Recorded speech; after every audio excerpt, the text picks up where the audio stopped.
All Hi right. everybody. Hello everybody. Today we will be going over breakout rooms, and we're going to show you how to get into a breakout room, how to set up breakout rooms, and Mark will be helping me demonstrate all of this. If you look down here, there is a 4 square button, and underneath it says breakout rooms. If you're the host, you will see this option. If you are not the host, you will not see this option, just as a distinguisher. You click this button, it'll pop up a little window here that gives you the option to set up your breakout rooms.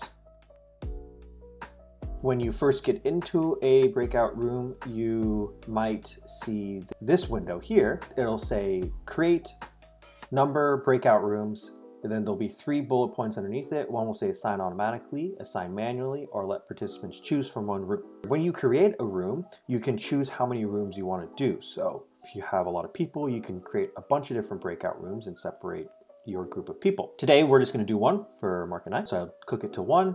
I'm going to do assign manually, and these other options are very self-explanatory. If you want the Zoom to assign automatically, you would click this one. If you want participants like Mark to choose his own room that he wants to go into, you would click the bottom one here. Okay, and then you push create,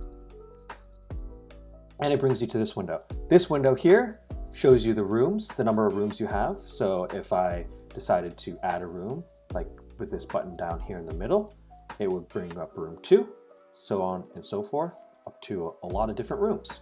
To delete a room, you click red X next to delete a room, and it'll ask you if you want to delete it. To confirm, you push yes, and it'll delete it.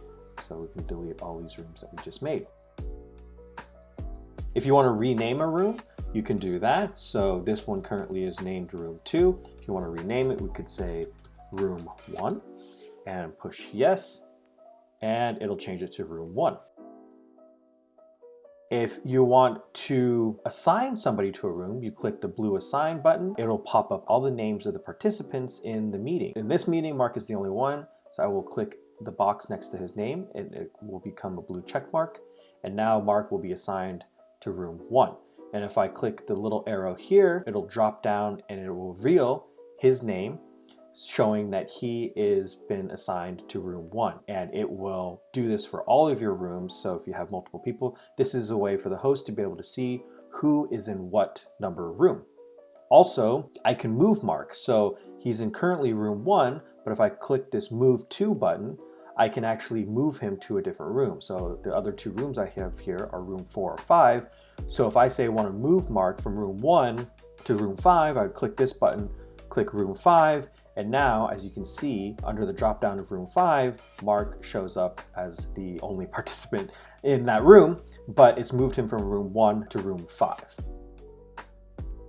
We're going to go over the options here just so you can see what is available. If you click down here on the little gear icon, it brings up all of your different options, allowing participants to choose their own room, allowing participants to return to the main session at any time. While participants in a room, there'll be an option for them to click a button that will take them back to the main session, and they won't be in a breakout room anymore.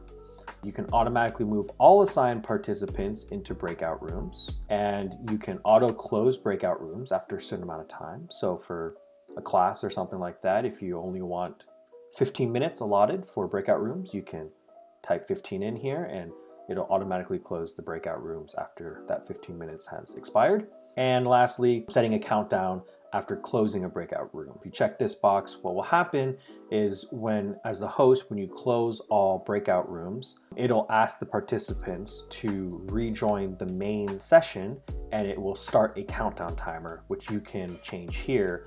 It's default set to 60 seconds, but you can make that shorter down to 10 seconds or as long as 120 seconds. And that's just the amount of time you give the participants to get out of the breakout room and back into the main session. Okay, what we're going to do here is we have assigned Mark. We're going to move him to room 1 here. Okay, I'm going to delete these rooms so it's not confusing. So Mark is going to be assigned to room 1. In order to open the rooms, there's a big blue open all rooms. And what this is going to do is ask Mark to join the room, and he will be put into the breakout room. And then we will show you some more of the features. So this is the host inviting me to join a breakout room here. and I can click it. You'll notice Devin disappeared, so don't be worried. Here we are in my private little breakout room. Okay, so now you can see I'm still in the main session as the host. Mark has gone to room 1, and you can see he's here. We can keep an eye on him via this window. We can broadcast a message to all room. If you want to say something like, please finish up your assignments, we will be coming back to the main session in 5 minutes.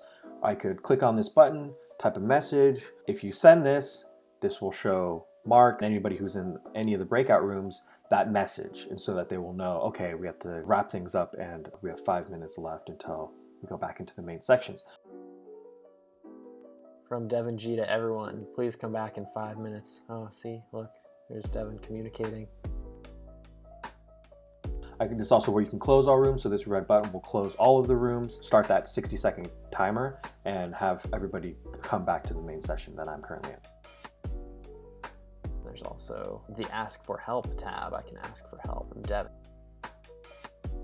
As you can see here, Mark has just asked for help. So he's in the breakout room, maybe has a question, and he wants the teacher or whoever is the host to help him in a breakout room. He has asked for help. I can click this button, I can join, and then answer his question live when I go into the breakout. Okay, we're gonna join Mark. He's in room 1. If you come up here, there's a blue where it says 1, it changes to join, and if we click this, we will go into the breakout room. And it'll ask you to confirm, yes. You get this screen that says joining room 1. Now we are in breakout room 1 with Mark, and he had a question, so I could come in and be like, hey Mark, I saw that you had a question there. Can I answer your question? And this is a super useful tool. So in here, we're in a separate room, so we're no longer in the main room. Down at the bottom here, we can leave the room once we're done answering the question for Mark or whoever else is in this room. So we're gonna go back to the main session. I'm going to go back into the breakout rooms, and what I'm going to do is I'm going to close all rooms. As you see, it's put a warning here in yellow. All breakout rooms will close, and it started the counter at 60 seconds. What's going to happen is it's giving this notification to Mark.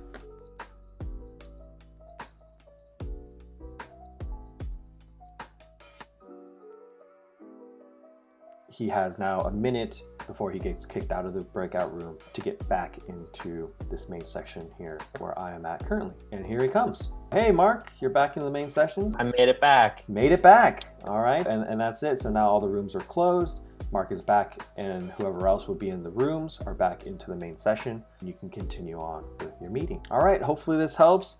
This is our guide on breakout rooms. See you guys next time.